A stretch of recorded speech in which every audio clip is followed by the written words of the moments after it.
ప్రస్తుత ఉద్రిక్త సమయంలో రష్యా చైనాలని మాత్రమే ఇరాన్ అనుమతిస్తుంది.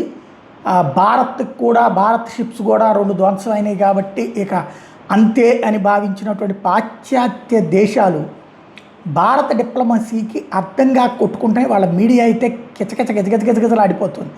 తాజాగా వాళ్ళకి సంబంధించిన పాశ్చాత్య దేశాల టీవీ ఛానళ్లలో యాంకర్ల ఆవేదన చూడొచ్చు. Between the US on one side and Iran on the other.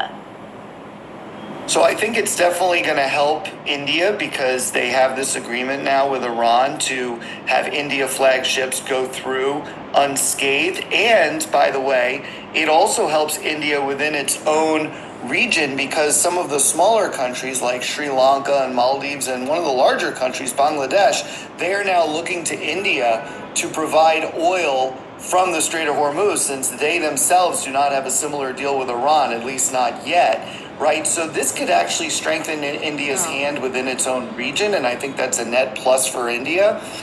Also keep in mind that the Trump administration has given a 30-day waiver for India to import Russian oil, right? So India is looking pretty good in terms of the energy picture, but as you mentioned, diplomatically, this is a very, very delicate balancing act, far more delicate than anything I've seen India try in the past, although India is pretty...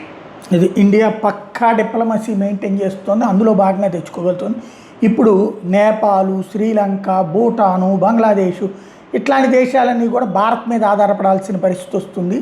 Russia నుండి oil కొనుక్కోవచ్చు అని చెప్పి America చెప్తే Russia నుండి ఏంటి Gulf దేశాల నుంచి కూడా తెచ్చుకోగలుగుతుంది. అది భారతదేశపు దౌత్య విధానం.